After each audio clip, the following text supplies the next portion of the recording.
ហើយសួស្ដីទៅកាន់ Leo Ronaldo បាទ Man U បើចាញ់ពីប្រកួតទៀតតិចដូរគ្រូថ្មីទៅបាទសម្រាប់មាន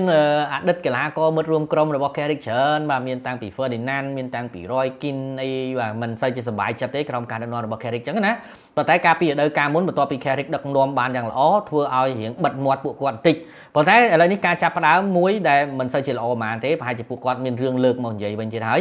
បាទសម្រាប់ការដឹកនាំយើងមិនទាន់អាចនិយាយ 100% ប្រិមិត្តការចាញ់លើកនេះអាចនិយាយបានថាវាគឺជាបទពិសោធន៍មួយដែរហើយណាមួយទៀតគឺបាត់ Casemiro បាទអញ្ចឹងយើងមិនអាចនិយាយបានថា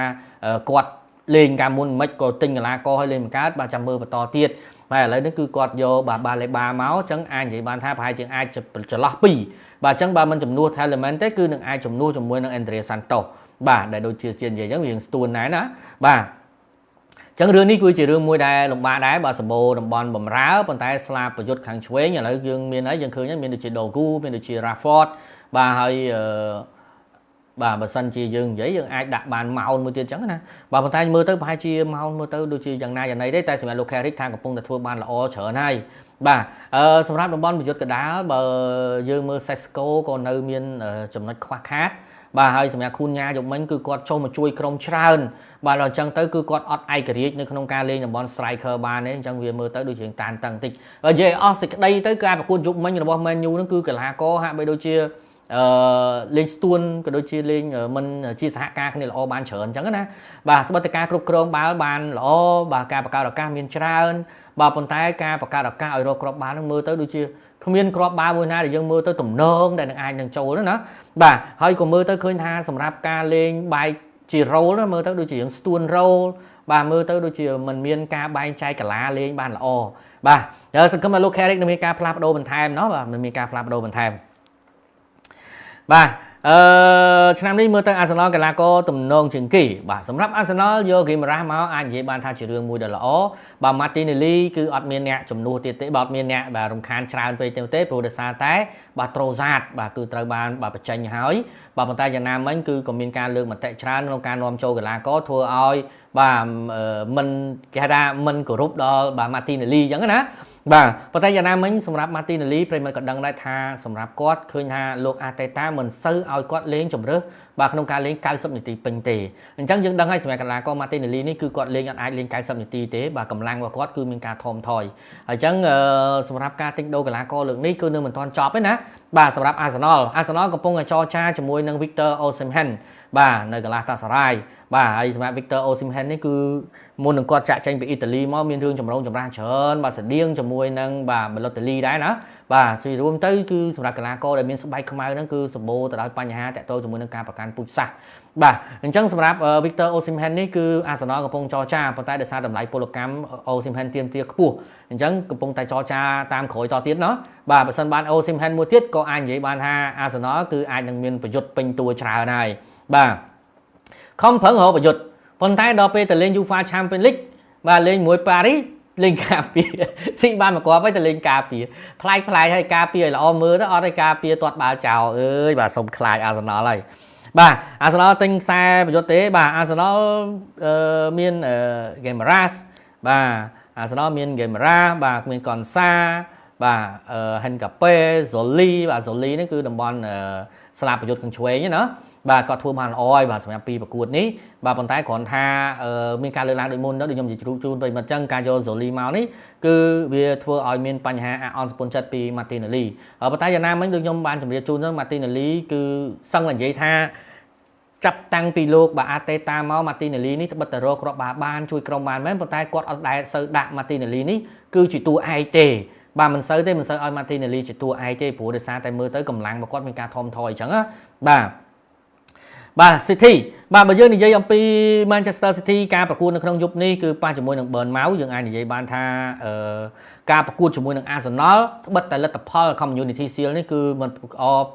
នល្អក៏ប្រសើរក៏ពិតមែនប៉ុន្តែប្រិមត្តដឹងស្រាប់ហើយគឺក្រោមការដឹកនាំថ្មីគឺលោក Maresca ផងទី1ទី2គឺអវត្តមានរហូតដល់ Silva បាទមានអវត្តមាន Rodri បាទអញ្ចឹងធ្វើឲ្យ Manchester City គឺត្រូវតែព្យាយាម ស្វែងរកជីវិតថ្មីដែលមិនមានរ៉ូឌ្រីមិនមានស៊ីវ៉ាមិនមានលោកប៉េបកាឌីឡាអញ្ចឹង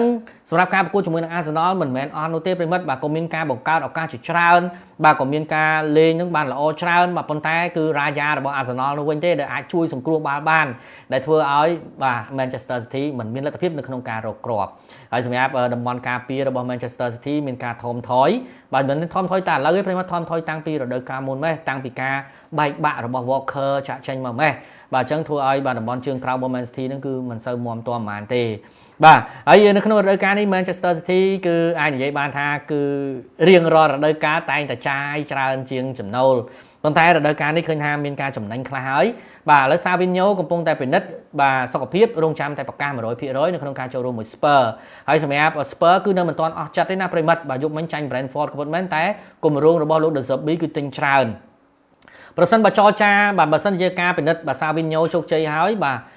Spurs ចង់បានមួយរូបទៀតបាទរបស់ Man City គឺ Marmoush បាទអញ្ចឹងថែម Marmoush ហើយឥឡូវនេះកំពុងតែចរចាបន្ថែមទៀតជាមួយនឹង Gakpo ទៀតបាទ Spurs ក៏ចង់លេងក្បាច់អីចេះបាទចាញ់ច្រើនពេកយោបាទរដូវកាលមុនប៊ីធ្លាក់អញ្ចឹងរដូវកាលនេះចាយឲ្យអស់ចិត្តមើលតើឡើងអត់បាទសម្រាប់ Manchester City នៅក្នុងរដូវកាលនេះគឺអ្វីដែលយើងមិននឹកស្មាននោះគឺ Elliot Henderson ដែលនៅក្នុងការចំណាយច្រើនកប់ពពកតែម្ដងបាទ130លានបាទអញនិយាយបានថាការទិញមួយនេះគឺស្តៀងបាទជាមួយនឹងកីឡាករ Morgan Rogers របស់ Chelsea ថ្លៃជាងបន្តិច Morgan Rogers របស់ Chelsea គឺ138បាទហើយសម្រាប់ Elliot Henderson របស់ Man City ហ្នឹងគឺ135លានបាទហើយមានកីឡាករបាទ Tobet បាទមានកីឡាករបាទ Monga បាទក៏ដូចជាអ្នកចាំទី Rolly មកពីបាទ Rennes បាទហើយសម្រាប់កីឡាករបាទ The Tobet បាទគឺខ្សែតំបន់ខ្សែប្រយុទ្ធស្លាប់ខាងឆ្វេងបាទត្រូវមកប្រជែងតំណែងមកជាមួយនឹងបាទឌូគូបាទយ៉ាងណាមិញសម្រាប់ការបញ្ចេញកីឡាកររដូវកាលនេះរបស់ Man City បញ្ចេញបានច្រើនណាស់បាទប្រិមិត្តមាន Regender បាទ Rodri Trafford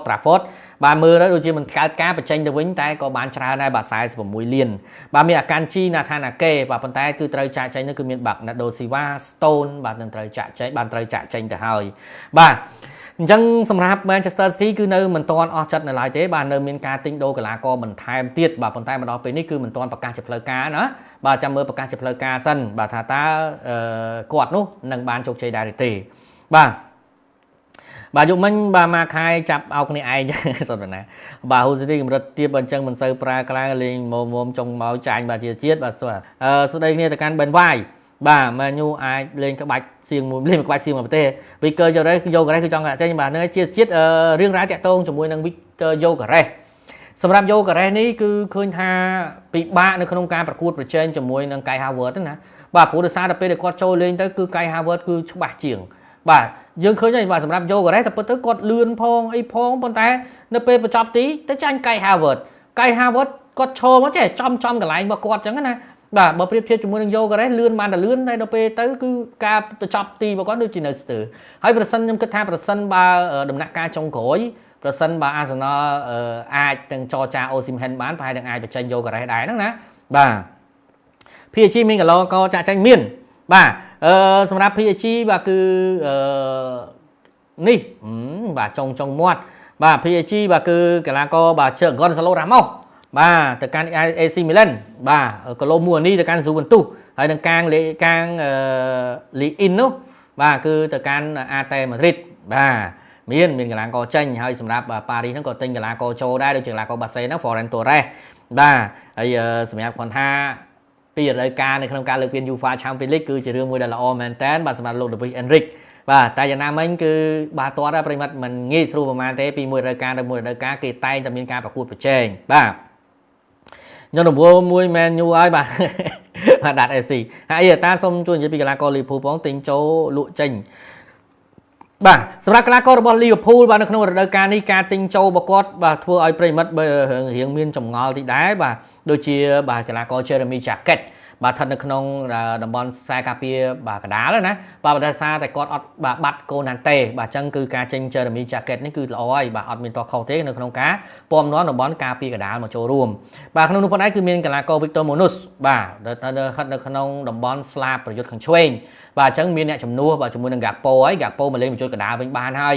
បាទប៉ុន្តែនៅក្នុងនោះផងដែរនៅសល់ស្លាប់ប្រយុទ្ធខាងស្ដាំនៅអត់ទាន់រកបានអញ្ចឹងណាបាទរងចាំមើលបន្តទៀតព្រោះដោយសារតែអត់ទាន់ដល់ពេលវេលាកំណត់ទេអញ្ចឹងចាំមើលតើយប់នេះបាទលោកអៃរ៉ាអូឡាឆ្នៃអ្នកណាទៅលេងនៅក្នុងតំបន់ស្លាប់ប្រយុទ្ធខាងស្ដាំអញ្ចឹងណា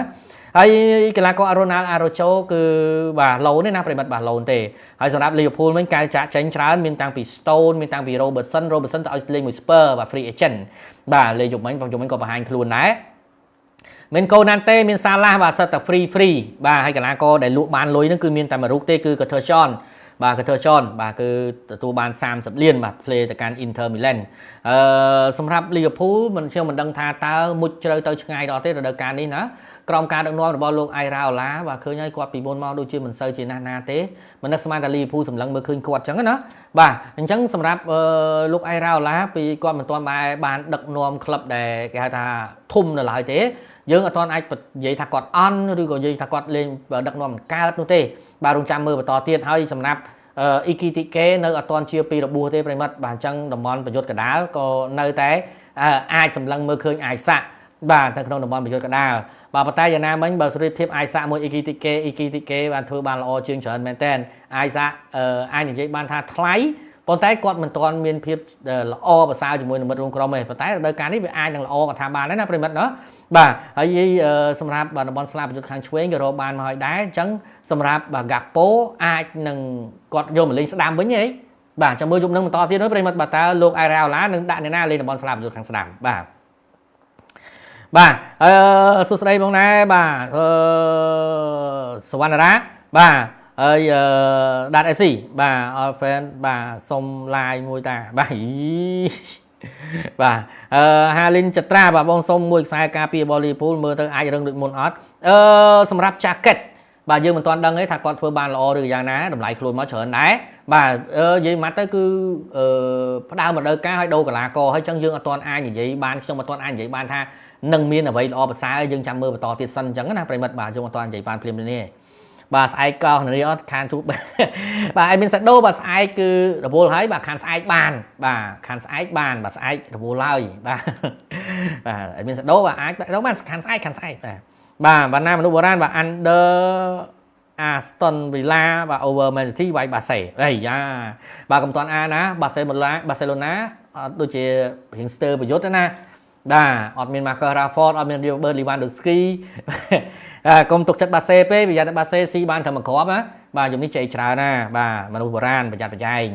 បាទ under Aston Villa គឺជារឿងមួយដែលលំបាកបាទប្រិមត្តដឹងស្រាប់ហើយរដូវកាលមុនគឺ Premier League គឺភាគច្រើនគឺ over ប្រយ័ត្នប្រយែងយ៉ាងមែនតើហើយសម្រាប់ការ over Man City ឥឡូវមិនដូចពីមុនទេបាទអាចនឹងគាត់ C1 បាទក្រុមការរបស់ Moresca អាចនឹង C1 ឬក៏ C1 ហើយគាត់ព្យាយាមមិនសម្រុកពេកមានឱកាសគាត់ស៊ីទៀតអាចត្រឹម 2-0 អីព្រៃមិនក៏ពិបាកដែរឬក៏អាចនឹងឈានចូល 2-1 ប៉ុន្តែបើសិនជា over ក៏មើលទៅទំនងដែរបាទជាជាតិបាទកីឡាករ Savinho Man City ទិញមក25លានលក់វិញដូចជា48លានផោនបាទចំណេញបាទនិយាយមកទៅគឺប្រសិនបើលក់ Savinho ឥឡូវគាត់ចំណេញ12លានហើយបាទក្នុងការលក់កីឡាករណាបាទលក់តាំងពី Rodri លក់តាំងអីហ្នឹងគឺបាទ Manchester City ចំណេញពី10លានហើយឥឡូវបាទប៉ុន្តែប្រសិនបើលក់ថែមទាំង Savinho លក់ថែមទាំង Mamus ទៀតគឺអាចនឹងចំណេញរហូតដល់ជាង100លានបូកគាត់2នាក់ទៅប្រហែលជា150លានបាទប៊ុនរតបាទស្ដីទៅកាន់បាទយុនឡាដែនបាទងឹមសាមេតបាទតាសែនបាទខ្ញុំគិតថាស្ពឺខ្លាំងមិនគួរណាចាញ់គេច្រើននៅហ្នឹងទេបាទសុទ្ធបណ្ណាខ្ញុំគិតថាយប់មិញប្រហែលជាទោះបីជា Brentford ស៊ីខ្ញុំគិតថា 2-1 អញ្ចឹងណាបាទព្រោះជេកឲ្យមកគឺជេក Brentford ឲ្យជេកហើយអញ្ចឹងដូចខ្ញុំជម្រាបតែជម្រាបជូនប្រិយមិត្តអញ្ចឹងណាជេកគឺវាធ្វើឲ្យយើងសៀងបាទប្លែកទេប្រិយមិត្តណាបាទ Brentford ឲ្យជេក Spursចឹងមិនបាទខ្ញុំឲ្យ over ច្រើនជាងយើងយក Spur កាលពីម្សិលមិញណាបាទហើយយើងអាចនិយាយបានថាចេះបាទសម្រាប់ Spur មិនទាន់និយាយថា 100% ទេកីឡាករដែលគាត់ចង់បាននោះគឺមិនទាន់មកដល់ហើយសម្រាប់កីឡាករដែលមកដល់ហើយនោះគឺមិនទាន់បានលេងពេញលេញបាទហើយសម្រាប់កីឡាករមួយចំនួនដែលលេងបានល្អនោះគឺអត់ទាន់ជាបាទអញ្ចឹងមកដល់ពេលនេះគឺ Spur នៅតែញោមញីជាមួយនឹងបញ្ហាកីឡាករអញ្ចឹងប្រិមិត្តបាទនៅតែញោមញីជាមួយនឹងកីឡាករអញ្ចឹងបាទជាងហេងសកម្មដែរសួស្ដីបាទ ฮีลินจัตราបាទស្ដីថាបាទចង់ឃើញវ៉ាន់ដាច់និងអារ៉ូជូចាប់ដៃគ្នាលេងយប់នេះបាទសម្រាប់អារ៉ូជូខ្ចីជើងទេបាទប៉ុន្តែប្រិមត្តក៏ដឹងដែរការដែលនៅបាសេឡូណាគឺគាត់ទទួលបាននៅការរិះគន់ក៏ដូចជាពាក្យសម្ដីច្រើនមែនទែនហើយសម្រាប់អារ៉ូជូទៀតសោតហ្នឹងក៏មើលទៅគាត់មានការធ្វេសប្រហែសគួរសមដែរបាទដែលធ្វើឲ្យ fan របស់បាសេឡូណាហ្នឹងគឺពេលដែលគាត់ចូលលេងម្ដងគឺមិនសូវសប្បាយចិត្តជាមួយគាត់ទេអញ្ចឹងជាចំណុចមួយដែរណាបាទចាំមើលតើអារ៉ូជូគាត់អាចនឹងធ្វើបានល្អទេពេលនៅលីភូអញ្ចឹងណាបាទប៉ុន្តែខ្ញុំគិតថាប្រហែលជាដាក់កីឡាករថ្មីច្រើនជាងបាទគឺចាកេតបាទលេងច្រើនជាងអារ៉ូជូអញ្ចឹងចាកេតប្រហែលជាចាប់ដៃគូគ្នាជាមួយនឹងវ៉ាន់ដាច់បាទយប់នេះបាទហ៊ុនប៊ុនចាបាទស្ដីគ្នាទៅកាន់សកឹមស្រយបាទហើយឃើញប្រយុទ្ធបាសេឡូណាក្មេងល្អហ៎អីចាខ្ញុំយល់ហើយថាក្មេងល្អប្រិមិត្តបាទប៉ុន្តែការប្រកួតដំបូងនិងការប្រកួតចាប់ដើមយូរទៅគឺមិនដូចគ្នាណាបាទហើយពីមុនមកក៏មាន Rashford ខ្លះអីខ្លះចឹងទៅចាំជួយ support ចឹងណាបាទតែមកដល់ពេលនេះគឺរឿងថ្មីដែរចឹងវាមិនស្រួលប្រហែលទេសម្រាប់បាសេឡូណាគិតមកដល់ពេលនេះសម្រាប់បាសេឡូណាយើងអាចនិយាយបានថាគូបាស៊ីចាប់ផ្ដើមល្អណានៅតំបន់ការពារអញ្ចឹងគាត់មានកាន់សាឡូមួយទៀតអាចកាន់តែលម្អហើយបាទសម្រាប់បាសេឡូណានៅតំបន់ការពារពេលនេះណាបាទហើយតំបន់បម្រើពេលនេះក៏ចាប់ផ្ដើមមានរ៉ូឌ្រីទៀតវាកាន់តែមានភាពប្រសិទ្ធភាពកាន់តែខ្ពស់ព្រោះរ៉ូឌ្រីដើរតួនាទីនៅក្នុងតំបន់បម្រើការពារហ្នឹងគឺល្អមែនតើបាទស្របពេលដែលមានតាំងពីហ្គាវីមកវិញហើយក៏ដូចជាផេឌរីទៀតណែបាទបាសេឡូណាឆ្នាំនេះគឺគេល្អប្រសើរមែនតើបាទចាំមើលបន្តទៀតតើអ្នកណានឹងធ្វើបានល្អនៅស្លាបប្រយុទ្ធខាងឆ្វេងបាទហើយតំបន់ប្រយុទ្ធកណ្ដាលតើអ្នកណាទៀតបាទព្រោះឥឡូវគឺដូចជាប្រិមត្តក៏ដឹងដែរសម្រាប់ Rafinha គាត់មើលទៅគាត់ដូចជាមានសតិអារម្មណ៍បាទមានសតិអារម្មណ៍តើរឿងរ៉ាវអ្វីទៅសម្រាប់សតិអារម្មណ៍របស់ Rafinha បាទខ្ញុំមិនដឹងថាគួរបកស្រាយពីណាទៅណាមុនណាបាទប៉ុន្តែសម្រាប់ Rafinha នេះគឺសម្រាប់ fan របស់ Barcelona គឺគាត់មិនសូវពេញចិត្តតាំងពី Rafinha ចូលរួមជាមួយនឹង Barcelona មកម្លេះប្រិមិត្តអញ្ចឹងហើយពេលខ្លះទៅក៏ Rafinha មានការអបអរបាទរបៀបផ្លែផ្កាខ្លះតិចតួចទេមិនដល់ថ្នាក់ធ្ងន់ទេបាទទៅលើ fan របស់ Barcelona ខ្លួនឯងនេះផងដែរ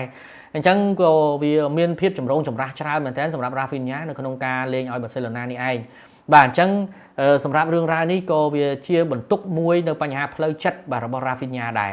អញ្ចឹងចាំមើលបន្តទៀតមើលតើលោក Flick បាទនឹង design របៀបម៉េចបាទដើម្បីឲ្យ Barcelona នេះគឺល្អនៅក្នុងតំបន់ប្រយុទ្ធឥឡូវការពារមានហើយឥឡូវបំរើមានហើយប្រយុទ្ធគឺបានតែមួយទេគឺ Lamine Yamal បាទចាំមើលតើគាត់នឹងឆ្នៃរបៀបម៉េចចឹងប្រិមិត្តណាបាទចាំមើលបន្តទៀតតើគាត់ឆ្នៃរបៀបណាហើយសម្រាប់ Deco បាទដែលនៅក្នុងនាមជាបាទគេហៅថា director បាទរបស់ Barcelona ហ្នឹងគឺគាត់បានរៀបរាប់ហើយថាបាទមិនទាន់ចប់ទេនៅក្នុងការទិញដូរកីឡាកររដូវក្តៅនេះបាទ Barcelona កំពុងចរចាចែកចៃបន្ថែមទៀតបាទប៉ុន្តែមិនទាន់មានការបង្ហើបទេបាទហើយឥឡូវនេះគឺដោយសារតែក្លឹបនីមួយហ្នឹងគឺគេនាំគ្នាបាទពហិការបាទមិនឆ្លើយតបបាទទៅលើលោក Fabrizio Romano ទេបាទហើយមានការ ban តែម្ដងសម្រាប់អ្នកនៅក្នុងក្លឹបអត់អាចតាក់ទងជាមួយនឹងលោក Fabrizio Romano បានច្រើនពេកនោះទេបាទក៏ព្រោះតែលោក Fabrizio Romano នេះគឺគាត់ច្បាស់ពេកបាទទិន្នន័យព័ត៌មានរបស់គាត់ច្បាស់ពេកអញ្ចឹងធ្វើឲ្យការចរចារបស់កីឡាករនោះគឺមានការបាទប្រែប្រួលបាទអញ្ចឹងឧទាហរណ៍ថា Man U បាទកំពុងតែតាក់ទងជាមួយនឹង Mbappe បាទជាផ្លូវសម្ងាត់ស្រាប់តែបែកធ្លាយបាទស្រាប់តែបែកធ្លាយធ្វើឲ្យក្លឹប Real Madrid នោះគេចាប់ផ្ដើមមិនសប្បាយចិត្តបាទអញ្ចឹងគេចាប់ផ្ដើមមកចរចាជាមួយ Mbappe ដែរណាបាទអញ្ចឹងធ្វើឲ្យរបៀបរបបរបស់គេហ្នឹងគឺមានការបាទគេហៅថាក្លុកប្រឆាបាទនៅក្នុងទីផ្សារដូរកីឡាករអញ្ចឹងឲ្យធ្វើឲ្យក្លឹបផ្សេងហ្នឹងគឺក៏ពេលកំពុងតែរៀបចំគម្រោងដូចជាក្លឹបខ្លះគឺពហិការហើយបាទនៅក្នុងការផ្ដល់ព័ត៌មានឲ្យលោក Fabrizio Romano ច្បាស់ពេកអាហ្នឹងមកពីច្បាស់ពេកបាទសូម្បីតែរឿងតាក់ទងជាមួយនឹងចំនួនរបស់ Real Madrid អីក៏លោក Fabrizio Romano ហ្នឹងមានបណ្ដាញខ្សែរយៈតាក់ទងដែរបាទ Man U អត់មានអីប្លែកទេបាទ UCL បាទ UCL នឹងចាប់ផ្ដើមនៅថ្ងៃទី13នៅក្នុងខែក្រោយបាទអញ្ចឹងថ្ងៃទី27ចុងអាទិត្យនេះបាទនឹងមានការចាប់ឆ្នោតដើម្បីជ្រើសរើសលេងនៅក្នុងពូលហើយបាទអញ្ចឹងប្រិមត្តដឹងហើយបាទគឺមាន A B C D អញ្ចឹងទៅបាទហើយសម្រាប់ League គឺចាប់ផ្ដើមបាទលេងបាទក្នុងហ្នឹងហើយចាប់ផ្ដើមហើយអញ្ចឹងគេចាប់ផ្ដើមចាប់គូមួយថ្ងៃ27នេះគេចាប់ផ្ដើមចាប់ឆ្នោតហើយណាប្រិមត្តគេបានចាប់ឆ្នោតហើយបាទអញ្ចឹងថ្ងៃ13លេងណាបាទ13ខែក្រោយបាទMan U អត់មានកាតអីទេគឺ Man U លេងអត់ទៅគ្នាបាទ Liverpool បាទសាយ័នសុស្ដីបាទភ័ណ្ឌពឿនបាទ Barcelona នៅខ្វះកីឡាករខ្សែប្រយុទ្ធកណ្ដាលបាទយល់ខ្វះជួរមុខបាទមានតែយ៉ាម៉ាល់មួយទេស្លាបប្រយុទ្ធខាងឆ្វេងក៏នៅរៀងស្ទើរដែរបាទហើយសុស្ដីទៅកាន់បាទ Mora Coding បាទសុស្ដីទៅកាន់ប្រិមិត្តយើងនៅ YouTube ខ្លះអញ្ចឹងណាបាទ Lee Ronaldo បាទហើយ Mora Coding ទម្រង់លេងបាទ Bruno លេងមិនល្អសោះតាំងពី World Cup ហ៎ បាទអាយសាមិនដែរបាទអត់ទាន់អាចនិយាយបានទេព្រោះអាយសាហ្នឹងគឺគាត់បាទការបង្ហាញខ្លួនរដូវកាលមុនមួយលីភូវាតិចពេកបាទតិចមែនតើបាទគេលោកមកបញ្ហាមួយគឺតាក់ទងជាមួយនឹងបញ្ហារបួសគាត់អញ្ចឹងណាបាទហើយរិនរ៉ាឌីបាទស្ដីបាទហើយវុទ្ធាប៊ុនលៀងបាទស្ដីដូចគ្នាហើយប៉ែនបរិនបាទស្ដីបាទមែនយូធ្លាក់ត្រឹមវគ្គចែកពូលហើយ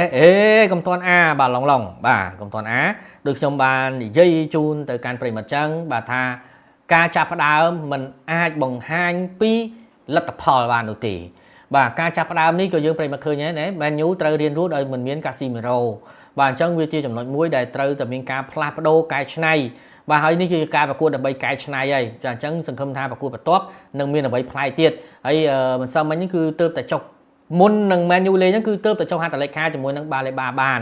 បាទអញ្ចឹងបាឡេបានេះគឺបាទគឺត្រូវចូលរួមជាមួយនឹងមែនយូនៅអាទិត្យក្រោយបាទសួស្ដីនូប៊ុនថុនបាទ